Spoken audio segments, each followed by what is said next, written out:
Hello everyone, I am Sonam. Welcome back to my YouTube channel Apna Vidyalaya. आज के इस video में हम आप सभी को बताएंगे क्लास 10th साइंस के सभी महत्वपूर्ण प्रश्न आपकी पूरे किताब से, वो भी एनसीईआरटी के, जो कि आप सभी के बोर्ड एग्जाम में सिर्फ एनसीईआरटी के ही क्वेश्चन से आप सभी के बोर्ड पेपर बनते हैं। तो यहाँ पे हम आप सभी को बहुविकल्पी प्रश्न प्लस अति लघु उत्तरी प्रश्न और लघु उत्तरी प्रश्न और साथ ही साथ हम आप सभी को दीर्घ उत्तरी प्रश्न यानी कि इतने प्रकार के क्वेश्चन आप सभी को बताएंगे और पूरे उत्तर के साथ आप सभी को बताएंगे। और ये जो क्वेश्चन हम आप सभी को बता रहे हैं ये वेरी वेरी मोस्ट इंपॉर्टेंट है और ये आप सभी के बोर्ड एग्जाम में हर साल आता है। और 2023 बोर्ड परीक्षा में 101% गारंटी है कि आप सभी के 27 फरवरी को जो होने वाला विज्ञान का पेपर है, ठीक है, उसमें बिल्कुल छप चुका है ये क्वेश्चन। यानी ये क्वेश्चन इतने मोस्ट इंपॉर्टेंट क्वेश्चन है। अगर आप लोग इन सभी क्वेश्चनों को तैयार कर लेते हो तो आपका मात्र इसी वीडियो से बोर्ड एग्जाम में साइंस में 70 में 70 बिल्कुल पक्का है। ये मेरी 100% गारंटी है। तो आप लोग इस वीडियो को बिना स्किप किए लास्ट तक देखिएगा। अगर आप लोग भी इस बार टारगेट बनाए हो कि आप सभी को बोर्ड एग्जाम में 95% लाकर एक टॉपर स्टूडेंट बनना है तो आप लोग इस वीडियो को बिना स्किप किए लास्ट तक देखिएगा, ठीक है, क्योंकि हम आप सभी को सब कुछ बताएंगे और बिल्कुल समझाकर बताएंगे। आपको इस वीडियो को देखते ही सब कुछ समझ में आने लगेगा। तो देखिए, सबसे पहले हम आप सभी को बता दें कि अब आप सभी के न्यू पैटर्न के अनुसार 20 नंबर का बहुविकल्पी क्वेश्चन, ठीक है, और जो अति लघु उत्तरी क्वेश्चन होते हैं वो 2 नंबर के आते हैं और कम से कम ये 3 क्वेश्चन आते हैं, ठीक है, यानी कि 6 नंबर के। और जो लघु उत्तरी क्वेश्चन है वो 4 नंबर का आता है, ये भी कम से कम 3 क्वेश्चन आते हैं, ठीक है, यानी कि 12 नंबर का। और जो दीर्घ उत्तरी क्वेश्चन होते हैं वो 6 नंबर के होते हैं और 3 क्वेश्चन आते हैं, ठीक है, यानी कि 18 नंबर के ये क्वेश्चन आते हैं। तो हम आप सभी को सब कुछ बताएंगे, पूरे क्वेश्चन बताएंगे, सभी टाइप के क्वेश्चन इस वीडियो में आप सभी को बताएंगे। तो यहाँ पे सबसे फर्स्ट दिया हुआ है, ठीक है, बहुविकल्पी क्वेश्चन जो हर साल आपके एग्जाम में आता है, कई बार आने वाला ये क्वेश्चन है, वो है कि Fe2O3, ठीक है, प्लस यहाँ पे Al यानी 2Al, ठीक है, इसके बाद यहाँ पे एरो, क्योंकि तीर का निशान लगाते हैं रिएक्शन को करने के लिए, समीकरण को।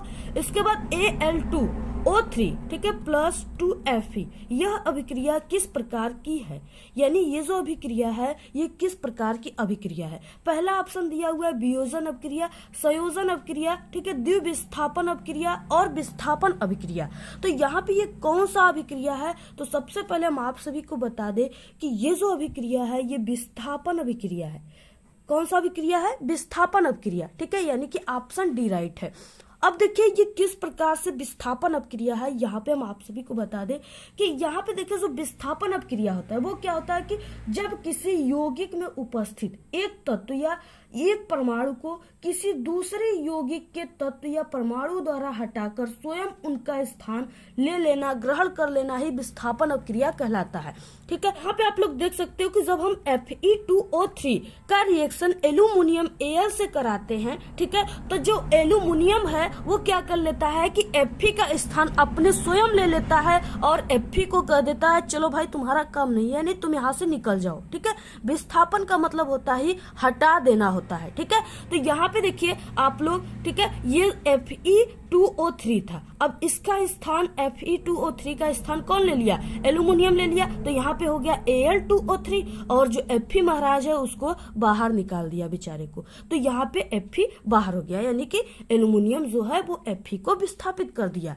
तो यही अभिक्रिया विस्थापन अभिक्रिया कहलाती है। देखिए जो एल्यूमिनियम है वो Fe से काफी ज्यादा प्रबल है, ठीक है, विद्युत रासायनिक श्रेणी में, इसलिए उसको विस्थापित कर दिया।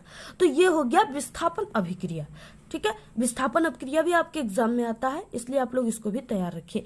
नेक्स्ट क्वेश्चन आ गया जो कि बहुत ही वेरी मोस्ट इंपॉर्टेंट क्वेश्चन है, ठीक है, और जितना भी ऑप्शन बता रहे सब आपके पेपर में बिल्कुल छप चुका है। आप लोग 27 फरवरी को जाकर एकदम बिल्कुल छाप कराना आप लोग। नेक्स्ट क्वेश्चन है अम्लीय विलयन का पीएच मान होता है, ठीक है। तो सबसे पहले हम आप सभी को बता दें कि ये जो अम्लीय विलयन है इसका पीएच मान जो होता है वो 7 से कम होता है। अगर यहाँ पे आ जाता कि क्षारीय विलयन का पीएच मान होता है तो आप लोग लिखते ये वाला ऑप्शन, यानी 7 से अधिक। जो क्षारीय विलयन होता है उसका 7 से अधिक होता है। और यहाँ पे अगर आ जाता कि उदासीन विलयन का पीएच मान होता है तो आप लोग ये वाला ऑप्शन मारते, यानी 7 होता है, ठीक है। और यहाँ पे आया है अम्लीय विलयन का पीएच मान कितना होता है, तो वो 7 से कम होता है। कोई भी तत्व 7 से कम है तो वो अम्लीय विलयन है। इस तरह से अगर आप लोग याद कर लिए तो आप लोगों को कोई भी पीएच मान आ गया, आप लोग तुरंत उसको लिख लोगे। ठीक है, आप लोग रटना नहीं है, आपको समझना है। और हमारे चैनल पे सिर्फ समझाया ही जाता है। अगर आप लोग हमारे चैनल से एक बार पढ़ लिए ना तो पूरे एग्जाम के बाद तक भी आपको वो टॉपिक याद रहेगा जो हम आप सभी को बताए रहेंगे। नेक्स्ट क्वेश्चन है, धावन सोडा का रासायनिक सूत्र होता है। ठीक है, धावन सोडा का मतलब यानी धोने का सोडा, डिटर्जेंट। ठीक है, तो जो धावन सोडा होता है उसका सूत्र होता है Na2CO3 यानी कि सोडियम कार्बोनेट। ठीक है, और अगर आपके एग्जाम में ये ऑप्शन रहता है इस ऑप्शन में तो ये वाला ऑप्शन राइट है, लेकिन इसमें जो धावन सोडा है इसके साथ कुछ ना कुछ जल की मात्रा होती है, इसलिए यहाँ पे 10H2O है। ठीक है, तो यहाँ पे ऑप्शन ये वाला राइट है, यहाँ पे ऑप्शन ये सही है। ठीक है, यानी कि B Na2CO3 10H2O, option B right है। नेक्स्ट है, शुद्ध जल का पीएच मान होता है। शुद्ध जल का जो पीएच मान होता है वो 7 होता है। ठीक है, कितना होता है, 7 होता है। ये भी क्वेश्चन बहुत मोस्ट इम्पोर्टेंट है, आप लोग इसको जरूर तैयार कीजिए। आपका 20 नंबर सिर्फ हमारे इसी वीडियो से पक्का है, यानी 20 नंबर का बहुविकल्पी क्वेश्चन। यहाँ से अब शुरू होता है बायोलॉजी के ऑप्शन। ठीक है, यानी कि हम आप सभी को जो आप सभी के 10th साइंस के सभी पार्ट है, 3 पार्ट, तीनों पार्ट के फिजिक्स, केमिस्ट्री, बायोलॉजी, तीनों के इम्पोर्टेंट क्वेश्चन, तीनों के इम्पोर्टेंट बहुविकल्पी क्वेश्चन, ठीक है, सब कुछ बता रहे हैं। यहाँ पे नेक्स्ट है, स्वपोषी पोषण के लिए आवश्यक है। तो सबसे पहले आप लोग समझिए कि ये स्वपोषी क्या होते हैं, यानी कि जो अपना स्वयं पोषी करते हैं। ठीक है, यानी अपना भोजन स्वयं बनाते हैं, उन्हें स्वपोषी कहते हैं।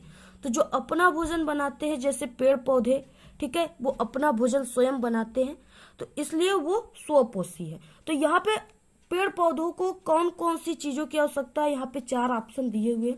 पहला है कार्बन डाइऑक्साइड जिसे CO2 कहते हैं। ठीक है, नेक्स्ट है क्लोरोफिल यानी कि पड़हरिन, जिसके कारण पत्ते के जो रंग होते हैं वो हरे दिखाई देते हैं। नेक्स्ट है सूर्य का प्रकाश। ठीक है, बिना सूर्य का प्रकाश के कोई भी पौधा जीवित नहीं रह सकता, वो मर जाएगा, खाना ही नहीं बनाएगा। ठीक है, इसके बाद नेक्स्ट है उपरोक्त सभी। तो यहाँ पे देखिए, पौधे को अपने खाना बनाने के लिए यानी स्वपोषी को ये पूरे चीजों की आवश्यकता है, यानी कि उसको कार्बन डाइऑक्साइड चाहिए तभी वो बनाएगा, क्लोरोफिल चाहिए, उसके पत्ता हरे रहेंगे तभी वो सूर्य के प्रकाश में अपने खाना को बनाएगा। तो यहाँ पे उपरोक्त सभी, ऑप्शन डी राइट है। इसके बाद नेक्स्ट क्वेश्चन है, जल में घुलनशील होता है। ठीक है, यानी जल में घुलनशील कौन सा विटामिन होता है, तो जो विटामिन सी है वो जल में घुलनशील विटामिन है। ठीक है, ऑप्शन नंबर यहाँ पे डी राइट है। इसके बाद नेक्स्ट क्वेश्चन है, पादपों में जाइलम का कार्य होता है। पादपों मतलब हो गया पौधे में। ठीक है, पौधे में यानी पौधे की जड़ों में, पूरे पौधे में एक जाइलम होता है। ठीक है, जड़ नुमा एक जाइलम होता है, जिसके माध्यम से जो पौधा होता है वो जमीन से जल को लेता है, यानी जल को पीता है, और वो अपनी पूरे पत्तियों और तनाव में भेजता है। ठीक है, तो यानी कि जो पादपों में जाइलम का कार्य है वो जल का संवहन करना है।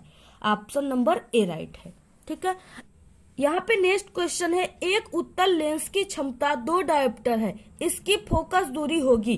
तो देखिए, जो उत्तल लेंस की क्षमता का सूत्र होता है, ठीक है, वो F बराबर 1/P होता है। ठीक है, और ये जो P है ये इसका क्षमता है। तो यहाँ पे देखिए, ये उत्तल लेंस है इसलिए ये प्लस में इसका आंसर आएगा। अगर यहाँ पे अवतल लेंस कहता तो यहाँ पे आप लोग माइनस लगाकर इसका आंसर लाते। अभी आपको इस यानी कि यहाँ पे क्षमता का मान दे दिया है और आपको फोकस दूरी को ज्ञात करना है, तो आप लोग इस फार्मूले पर रख दीजिए। ठीक है, हम आंसर सेमी में लाएंगे इसलिए यहाँ पे 1 नहीं बल्कि 100 रख देते हैं। ठीक है, और यहाँ पे दिया हुआ है 2, तो ये कट जाएगा, यहाँ पे आ जाएगा फोकस दूरी 50 सेमी, यानी 50 सेंटीमीटर इसका फोकस दूरी आ गया। ठीक है, अगर आप लोग इसको मीटर में लिखोगे तो 2.5 ही आएगा। तो यहाँ पे यानी कि ऑप्शन बी राइट है, 50 सेमी। इसके बाद नेक्स्ट क्वेश्चन है, स्पष्ट दृष्टि की न्यूनतम दूरी होती है, यानी कि स्वस्थ आंख के लिए जो दूरी होती है वो कितना होता है। ठीक है, या स्पष्ट दृष्टि की न्यूनतम दूरी जो होती है वो कितना होता है। तो यहाँ पे ऑप्शन यानी कि यहाँ पे डी राइट है, 25 सेंटीमीटर होता है। इसके बाद नेक्स्ट क्वेश्चन है कि प्रतिरोध का मात्रक है, तो जो प्रतिरोध का मात्रक होता है वो ओम होता है। ठीक है, उसके बाद नेक्स्ट क्वेश्चन है विद्युत धारा मापने का यंत्र है, यानी जो इलेक्ट्रिक करंट है उसको किस यंत्र से नापा जाता है। ठीक है, तो विद्युत धारा को अमीटर के द्वारा नापा जाता है। ऑप्शन सी राइट है। इसके बाद यहाँ से देखिए स्टार्ट हो गया अति लघु उत्तरी क्वेश्चन और लघु उत्तरी क्वेश्चन। ठीक है, अति लघु 2 नंबर के आते हैं और लघु उत्तरी 4 नंबर के क्वेश्चन आते हैं। तो यहाँ पे सबसे पहले यानी केमिस्ट्री से शुरू होता है। तो यहाँ पे लोहे की वस्तुओं को हम पेंट क्यों करते हैं, ये क्वेश्चन बहुत इंपॉर्टेंट है, बहुत बार आया हुआ है। ठीक है, और आपके 27 फरवरी के पेपर में बिल्कुल छप चुका है। तो यहाँ पे देखिए जो लोहे की वस्तुओं को अगर हम लोग पेंट नहीं करेंगे तो आप लोग देखते होंगे कि जो बरसात का मौसम होता है यानी कि बारिश के मौसम में लोहे की वस्तुओं पे जंक लग जाते हैं। ठीक है, लाल कलर के जंक आप लोग देखते हो कि लग जाते हैं। तो अगर हम लोग पेंट नहीं करेंगे तो वही जंक लग जाएगा। ठीक है, तो वही है कि लोहे की वस्तुओं को संक्षारण, ठीक है, संक्षारण का मतलब कि वही लोहे लाल रंग का जो जंक लग जाता है, अगर वो लग जाता है किसी भी लोहे की वस्तुओं में तो वो लोहे की वस्तु क्या हो जाती है, पहले की अपेक्षा कमजोर हो जाती है और वो धीरे धीरे खराब हो जाती है। तो इसीलिए यहाँ पे लोहे की वस्तुओं को संक्षारण से बचाने के लिए हम पेंट या लेप करते हैं। ठीक है, पेंट वस्तु की सतह तथा हवा या नमी के बीच प्रत्यक्ष संपर्क को समाप्त कर देती है। तो हवा और नमी है, ठीक है, इसी कारण से जो होते हैं वो जंक लगते हैं। ठीक है, लोहे के वस्तुओं में। तो अगर हम लोग पेंट कर देते हैं या किसी भी प्रकार के उसमें ऑयल का यूज कर देते हैं या ग्रीस का, ठीक है, तो वो क्या होता है, वो वस्तु संक्षारण से बच जाता है, उसमें जंक नहीं लगते। कोई भी लोहे की वस्तुओं को रखते हैं तो उसे पेंट करके ही रखते हैं। इसके बाद नेक्स्ट क्वेश्चन आ गया निम्नलिखित का IUPAC नामकरण लिखिए। ठीक है, ये भी आप सभी के एग्जाम में यानी 2 नंबर के आते हैं। तो यहाँ पे देखिए हम आप सभी को बताएंगे बहुत ही अच्छे तरीके से। अब यहाँ पे देखिए पहला दिया हुआ है CH3COOH। ठीक है, और यहाँ पे आप सभी को इसका IUPAC नाम लिखना है। तो यहाँ पे सबसे पहले हम आप सभी को बता दें कि ये जो COOH है ये क्या है कि ओइक है। क्या है, ओइक। ठीक है, और यहाँ पे एक कार्बन को मेथ कहते हैं और यहाँ पे एक कार्बन यहाँ पे है और एक कार्बन यहाँ पे, यानी कि यहाँ पे 2 कार्बन है तो ये क्या हो जाएगा, एथ हो जाएगा। ठीक है, और यहाँ पे COOH लगा है यानी कि ओइक अम्ल लगा है, तो यहाँ पे क्या हो जाएगा, एथेनोइक अम्ल। ठीक है, नोइक अम्ल, इसका IUPAC नामकरण है। ठीक है, इस तरह से। इसके बाद नेक्स्ट आ गया यहाँ पे HCHO। तो यहाँ पे जो CHO है वो अल समूह है। कौन सा समूह है, अल समूह है। तो यहाँ पे देखिए यहाँ पे कार्बन की संख्या एक ही है तो एक कार्बन को मेथ कहते हैं। क्या कहते हैं, मेथ। तो यहाँ पे क्या हो जाएगा, मेथेनल।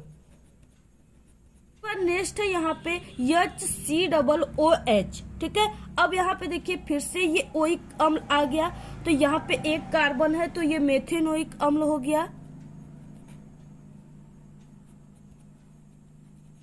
तो इस तरह से ये मेथेनोइक अम्ल हो गया। इसके बाद नेक्स्ट है यहाँ पे ये मेथेनोइक अम्ल हो गया। इसके बाद नेक्स्ट है C2H5OH और जो OH समूह है, ठीक है, ये आल समूह है। आल यानी इसका क्रियात्मक समूह आल है।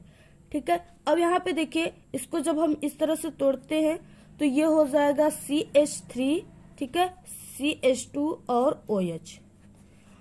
अब यहाँ पे देखिए यहाँ पे 2 कार्बन है तो ये 2 कार्बन को क्या कहते हैं, एथ कहते हैं। तो यहाँ पे हो जाएगा एथेनॉल। ठीक है, क्या हो जाएगा, एथेनॉल। तो ये हो गए पूरे IUPAC। इसी तरह से आपके एग्जाम में आएंगे तो आपको लिखना है। अगर आप लोग इस तरह से सही सही लिखते हो तो आपका 2 नंबर बिल्कुल पक्का है। इसके बाद नेक्स्ट है, इससे पहले हमने मॉडल पेपर साइंस का बता चुका है जो आपके बोर्ड एग्जाम में आएंगे, बिल्कुल वायरल पेपर।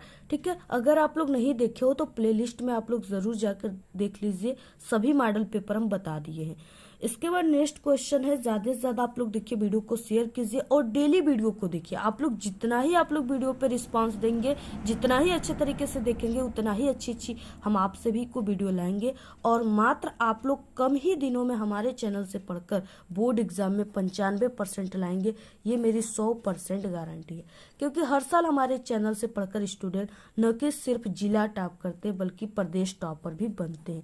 तो इसलिए आपको भी टॉपर बनना है तो आप लोग सिर्फ हमारे चैनल से पढ़िए, ठीक है। तो यहाँ पे नेक्स्ट है, सोडियम बाइकार्बोनेट का उपयोग किया जाता है। यानी जो सोडियम बाइकार्बोनेट है उसका उपयोग कोल्ड ड्रिंक में करते हैं, जो कि गर्मियों में आप सभी लोग काफी चाव से पीते हो, ठीक है, कोल्ड ड्रिंक। इसके बाद नेक्स्ट है सोडा वाटर, बेकिंग पाउडर और दवाइयाँ।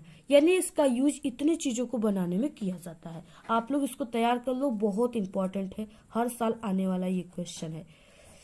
नेक्स्ट आ गया यहाँ पे, पीएच मान से आप क्या समझते हैं? शुद्ध जल में हाइड्रोजन आयन का सांद्रण क्या होता है? ये क्वेश्चन बहुत मोस्ट इंपॉर्टेंट क्वेश्चन है, ठीक है, रिपीटेड क्वेश्चन है। तो यहाँ पे देखिए, विलयन की हाइड्रोजन आयन की सांद्रता के ऋणात्मक लघुगणक को ही पीएच कहते हैं, ठीक है। विलयन के हाइड्रोजन आयन की सांद्रता के ऋणात्मक लघुगणक को पीएच कहते हैं। यहाँ पे जो पीएच का फार्मूला होता है, ठीक है, यानी पीएच इक्वल -log 10 और यहाँ पे H+, यानी कि ऋणात्मक लघुगणक, ठीक है, यानी -log 10 और H+। या आप लोग इसको इस तरह से भी लिख सकते हो, H+ इक्वल 10 - pH, ठीक है। तो यहाँ पे आप लोग देख सकते हो कि यहाँ पे -pH यानी ये ऋणात्मक लघुगणक है, इसी को पीएच कहते हैं। यहाँ पे पूछ रखा है क्वेश्चन में कि शुद्ध जल में हाइड्रोजन आयनों का सांद्रण क्या होता है? तो शुद्ध जल में हाइड्रोजन आयनों का सांद्रण जो होता है, ठीक है, वो 1 × 10⁻⁷ मोल प्रति लीटर होता है। इसको भी आप लोग तैयार कर लीजिए। ये मान आप सभी को रखकर उस न्यूमेरिकल को सॉल्व करना होता है और ये आप सभी के बहुविकल्पी क्वेश्चन में भी आता है। इसके बाद नेक्स्ट बहुत ही मोस्ट इम्पोर्टेंट क्वेश्चन है, जो आपके एग्जाम में हर साल आने वाला क्वेश्चन है, वह कि श्वसन को परिभाषित कीजिए, ठीक है। श्वसन वो क्रिया है जिसमें कोशिका में कार्बनिक यौगिक प्रायः ग्लूकोज का ऑक्सीकरण होता है। इस क्रिया में जो CO2 है वो कार्बन डाई वो ऊर्जा उत्पन्न होती है। तो यहाँ पे देखिए, श्वसन को परिभाषित कीजिए, बहुत ही मोस्ट इंपॉर्टेंट क्वेश्चन है। श्वसन वह क्रिया है जिसमें कोशिकाओं में कार्बनिक यौगिक प्रायः ग्लूकोज का ऑक्सीकरण होता है और कार्बन डाइऑक्साइड और उसमें से ऊर्जा निकलती है, ठीक है, उसी को श्वसन कहते हैं। उसके बाद नेक्स्ट क्वेश्चन है, ये भी बहुत मोस्ट इंपॉर्टेंट क्वेश्चन है, समजात तथा समरूप अंगों को उदाहरण देकर समझाइए, ठीक है। तो सबसे पहले समजात अंग जो है, वे अंग जो संरचना एवं उद्भव में तो समान है, ठीक है। संरचना यानी उनकी जो आकृति है, संरचना है, और उद्भव यानी कि जहां से वो जुड़े हुए हैं, ठीक है, जहां से वो उत्पन्न हुए हैं। उद्भव में तो समान होते हैं, लेकिन देखने तथा कार्य में परस्पर भिन्न होते हैं, उसे समजात अंग कहते हैं। जैसे चिड़िया के पंख, ठीक है, बिल्ली के अग्रपग यानी कि जो बिल्ली का आगे वाला टांग होता है, इसके बाद घोड़े का टांग होते हैं, ठीक है। तो देखिए, जो मनुष्य होते हैं उनके जो अग्रपाद है, ठीक है, यानी आगे वाला जो जिसे हाथ कहते हैं, हाथ है, ठीक है, उसका रचना एवं उत्पाद में समानता होते हुए भी वो आकृति एवं कार्यों में भिन्न है। अब क्या है, देखिए, जो चिड़िए का पंख है उसका जो हाथ होता है, ठीक है, पंख जो होता है यानी हाथ होता है, वो क्या होता है कि वो उड़ने का काम करता है, ठीक है। और जो मनुष्य का हाथ होता है वो उड़ने का काम नहीं करता है, ठीक है, वो खाना बनाना, खाना खाना यानी इन सब चीजों में कार्य करता है। बिल्ली का जो आगे वाला टांग होता है वो क्या करता है कि उसको चलने में सहायक होता है, दौड़ने में सहायक होता है, और मनुष्य का जो आगे वाला हाथ होता है वो काम के लिए सहायक होता है, ठीक है। इसी तरह घोड़ा का भी है, यानी क्या है कि उसमें वे अंग जो संरचना यानी संरचना में तो वो समान है लेकिन कार्य में उसका भिन्न है, ठीक है। चिड़िए का जो पंख होता है वो दूसरे कार्य के लिए होता है, बिल्ली के आगे वाला टांग भी दूसरे कार्य के लिए होता है, और मनुष्य का हाथ भी अन्य कार्य के लिए होता है। तो ये होते हैं समजात अंग। इसके बाद समरूप अंग क्या होते हैं? वे अंग जो संरचना की दृष्टि से तो समान होते हैं, लेकिन उनका उद्गम जो है वो अलग तरह से हुआ है। जैसे चमगादड़ का जो पंख होता है, ठीक है, उस और काकरोच और चिड़िए के पंख। अब देखिए, जो चमगादड़ का पंख होता है वो क्या है कि वो चमड़े का बना होता है, ठीक है, और जो चिड़िए का पंख होता है वो क्या होता है कि उसमें पंख होते हैं, वो पंख के बने होते हैं। और जो चमगादड़ का पंख होता है वो भी उड़ने का कार्य करता है, और चिड़िए का पंख भी उड़ने का कार्य करता है। तो यानी इसके काम जो है वो समान है, लेकिन इसके उद्गम जो है वो क्या है, भिन्न भिन्न है, ठीक है। तो ये हो गए समजात और समरूपम। इसके बाद नेक्स्ट है क्वेश्चन, जो कि न्यूमेरिकल टाइप का क्वेश्चन है, और ऐसा क्वेश्चन आपके एग्जाम में बहुत ज्यादा आता है, ठीक है। वह यहाँ पे कि 40 सेमी फोकस दूरी वाले अवतल दर्पण की वक्रता त्रिज्या ज्ञात कीजिए। अब यहाँ पे देखिए दिया हुआ है, जो भी मान आप सभी को लिख देना है यहाँ पे प्रश्नानुसार, ठीक है। अब यहाँ पे जो भी मान दिया हुआ है, यानी कि यहाँ पे अवतल दर्पण है, तो अवतल दर्पण में इसका मान दिया हुआ है 40 सेमी फोकस दूरी का मान, ठीक है, 40 सेमी। इसके बाद इसका वक्रता त्रिज्या को ज्ञात करने के लिए बोला, यानी r बराबर क्वेश्चन मार्क। अब यहाँ पे देखिए जो सूत्र होता है वो F बराबर r/2 होता है। अब आपको इसी फार्मूले पर रखकर इस सवाल को हल करना है, ठीक है। तो यहाँ पे त्रिज्या को यानी निकालने के लिए कहा है, और फोकस दूरी का मान दिया हुआ है। तो यहाँ से हम पक्षांतर कर देते हैं, तो यहाँ पे हो जाएगा r बराबर 2 × F। अब इस सूत्र पर आप लोग रखकर आसानी से मान ला सकते हो। तो यहाँ पे r बराबर 2 × दिया हुआ है फोकस दूरी का मान 40, तो यहाँ पे आपको 40 सेंटीमीटर रख देना है। तो इसका आंसर आ जाएगा, ठीक है, r बराबर 4 दूना के, यानी कि यहाँ पे हो जाएगा 80 सेंटीमीटर, यानी कि जो वक्रता त्रिज्या है वो 80 सेंटीमीटर होगी, ठीक है। इसके बाद नेक्स्ट क्वेश्चन है, बहुत ही मोस्ट इम्पोर्टेंट है, विद्युत प्रतिरोध क्या है, इसका मात्रक लिखिए। यानी इसमें 2 क्वेश्चन है, ठीक है। आप लोग को अगर विद्युत प्रतिरोध आ गया तो उसके साथ साथ आपको मात्रक भी लिखना है, तभी आपको 2 के 2 नंबर मिलेंगे। तो यहाँ पे देखिए, किसी चालक का वह गुण जिसके कारण वो विद्युत प्रवाह का विरोध करता हो, यानी रोकता हो, उसी को ही, ठीक है, चालक का प्रतिरोध या प्रतिरोधकता कहते हैं। या आप लोग इसका एक और डेफिनेशन जान सकते हो कि किसी प्रतिरोध के सिरों के बीच विभवांतर, ठीक है, V विभवांतर तथा उसमें प्रवाहित धारा I के अनुपात को ही क्या कहते हैं, विद्युत प्रतिरोध कहते हैं, ठीक है। तो आप सभी लोग इसका मात्रक यानी कि R बराबर हो जाएगा V/I, जहाँ पे जो ये V है, ठीक है, ये विभवांतर है, I धारा है, और R जो है वो विद्युत प्रतिरोध है। अब यहाँ पे आप लोग जानते हो कि जो V है उसका मात्रक वोल्ट होता है, और जो धारा है उसका मात्रक एम्पियर होता है, ठीक है। तो इसका एक मात्रक हो गया, यानी कि विद्युत प्रतिरोध का मात्रक वोल्ट/एम्पियर होता है, ठीक है, या इसी को कहते हैं ओम, और ओम को इस सिंबल से शो करते हैं। तो यहाँ पे इसके 2 मात्रक हमने आप सभी को बता दिया, ठीक है। अगर ऑप्शन में ओम आ गया तो आप लोग ओम को राइट मानोगे, अगर वोल्ट और एम्पियर आ गया तो आपको ये वाला ऑप्शन को राइट मानना है। इसके बाद आ गया दीर्घ उत्तरी प्रश्न, जो कि आपके एग्जाम में 6 नंबर का आता है, ठीक है। तो यहाँ पे बहुत ही ये मोस्ट इम्पोर्टेंट दीर्घ उत्तरी क्वेश्चन है, और आपके एग्जाम में कई बार आ चुका है, और इस बार भी पक्का है कि आएगा। बेकिंग पाउडर या खाने वाला सोडा का रासायनिक नाम एवं अणु सूत्र क्या है, इसके बनाने की विधि एवं 2 प्रमुख रासायनिक गुण के समीकरण देते हुए लिखिए, ठीक है। यानी इसमें आपको कई क्वेश्चन दिए होते और सभी का आंसर आप लोग लिखोगे तभी आपको 6 नंबर मिलेंगे, ठीक है। यानी कि 2 + 2 + 2 = 6, ठीक है, 6 नंबर का क्वेश्चन है।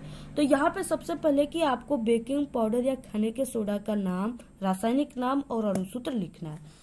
तो जो बेकिंग सोडा का रासायनिक नाम होता है वो सोडियम बाइकार्बोनेट होता है, और इसका जो अणुसूत्र होता है वो NaHCO3 होता है, ठीक है, सोडियम बाइकार्बोनेट। अब इसके बाद बेकिंग सोडा बनाने की जो विधि है जो कि बहुत मोस्ट इम्पोर्टेंट। बेकिंग सोडा बनाने की विधि इस तरह से आपको हेडिंग डालना है। इसे सोडियम कार्बोनेट के जली विलयन में, यानी कि जो बेकिंग सोडा है उसको सोडियम कार्बोनेट के जली विलयन में कार्बन डाइऑक्साइड गैस प्रवाहित करके बनाया जाता है। ठीक है, तो इसके बाद इसका रिएक्शन क्या है, अब देखिए यहाँ पे बोला है कि सोडियम कार्बोनेट के जली विलयन में, तो यहाँ पे सोडियम जो कार्बोनेट है उसका सूत्र Na2CO3। ठीक है, और प्लस इसके जली विलयन में कह दिया, यानी आपको जल को भी लेना है साथ में। ठीक है, जली विलयन में कार्बन डाइऑक्साइड CO2। अब यहाँ पे एरो लगाते हैं तीर के निशान रिएक्शन को करने के लिए। अब यहाँ पे प्राप्त होगा हमारा सोडियम बाइकार्बोनेट, यानी कि ये प्राप्त होगा, तो आपको यहाँ पे लिख देना है NaHCO3। ठीक है, और आप सभी को यहाँ पे देखिए 2 सोडियम है, तो यहाँ पे आपको इस तरह से 2 लिख देना है, 2 सोडियम की संख्या हो जाएगी। ठीक है, और यहाँ पे सब जो है रिएक्शन वो पूरे मेंटेन है, यानी कि यहाँ पे 3 यहाँ पे है ऑक्सीजन और 1 यहाँ पे और 2 यहाँ पे, 6 ऑक्सीजन है। तो यहाँ पे हमने 2 जब लिख दिया तो यहाँ पे जितना भी यहाँ पे ऑक्सीजन है 3, इसका इसमें गुणा कर दीजिए। ठीक है, तो ये 6 हो गया, और इस तरह से हाइड्रोजन वगैरह सब कुछ इसमें बैलेंस है। ठीक है, इसके बाद इसका आता है रासायनिक विधि, क्योंकि सब कुछ आप लोग लिखोगे तभी आपको 6 नंबर मिलेगा। तो 100 डिग्री सेल्सियस तक गर्म किए जाने पर यह विच्छेदित होकर के सोडियम कार्बोनेट में बदल जाता है। तो इसका यानी कि अगर रासायनिक विधि आप सभी को दे दिया हो, ठीक है, तो रासायनिक विधि में क्या होता है कि जो चीजें आप लोग बनाए हो, जैसे यहाँ पे बेकिंग पाउडर हमने बनाया है, ठीक है, सोडियम बाइकार्बोनेट, तो आपको उसी चीजों को लेकर के उसका रिएक्शन किया जाता है। तो यहाँ पे हम जो चीजें प्राप्त किए हैं, यहाँ पे सोडियम बाइकार्बोनेट, उसका सूत्र हो जाएगा NaHCO3। ठीक है, अब इसी का हम जब इसको 100 डिग्री सेल्सियस ताप देते हैं तो ये किस में बदल जाता है, ये यहाँ पे Na2CO3 प्लस H2O और प्लस CO2, ठीक है, CO2 में बदल जाता है। तो इस तरह से ये किस में बदल जाता है, यानी कि जो यहाँ पे सोडियम बाइकार्बोनेट है वो सोडियम कार्बोनेट में बदल जाता है। इसके बाद नेक्स्ट है यहाँ पे दूसरा इसका रासायनिक विधि। यह अम्लों से क्रिया करके सोडियम लवण बनाता है तथा कार्बन डाइऑक्साइड गैस मुक्त करता है। ठीक है, तो यहाँ पे हो गया जैसे कोई भी अम्ल, Cl भी एक अम्ल है, ठीक है, हाइड्रोक्लोरिक अम्ल, और प्लस यहाँ पे सोडियम बाइकार्बोनेट यहाँ पे हम ले लेते हैं। अब इसका जो हम रिएक्शन कराते हैं तो ये क्या बनाता है, कार्बन डाइऑक्साइड गैस को मुक्त करता है। पहले तो हम लिख देते हैं CO2, और इसके बाद यहाँ पे, ठीक है, Na है और यहाँ पे Cl है, यानी यहाँ से क्या हो गया NaCl सोडियम क्लोराइड, और प्लस यहाँ पे CO2, और यहाँ पे एक हाइड्रोजन है, एक हाइड्रोजन यहाँ पे और एक ऑक्सीजन यहाँ पे बचता है, क्योंकि यहाँ पे हमने 2 ऑक्सीजन को लिखा है, तो यहाँ पे H2O। ठीक है, तो इस तरह से इसके 2 रासायनिक समीकरण हो गए, आप लोग इसको भी लिख लीजिएगा। आज के इस वीडियो में सिर्फ इतना ही। अगर आप लोग इतना तैयार कर लेते हो तो आपका साइंस में 70 में 70 बिल्कुल पूरा नंबर पक्का है। ठीक है, और आप लोग साथ ही साथ इसके मॉडल पेपर भी सॉल्व कर लीजिए, जो कि हमने आपको, ठीक है, कई मॉडल पेपर साइंस का बताया। अगर आप लोग नहीं देखे हो तो जाकर आप लोग प्लेलिस्ट में देख लीजिए, और टेलीग्राम चैनल को आप लोग जरूर ज्वाइन कीजिए, और इस वीडियो को आप लोग ज्यादा से ज्यादा शेयर कीजिए। और आपको क्लास 10th के किसी भी टॉपिक पे, किसी भी सब्जेक्ट पे वीडियो चाहिए तो आप लोग एक बार जरूर कमेंट कीजिए, हम आप सभी को तुरंत वीडियो प्रोवाइड करा देंगे। लेकिन आप लोग देखिए वीडियो को ज्यादा से ज्यादा शेयर कीजिए, और आपके पास समय बहुत कम है, आप लोग तैयारी पे 100% अपना, ठीक है, फोकस कीजिए।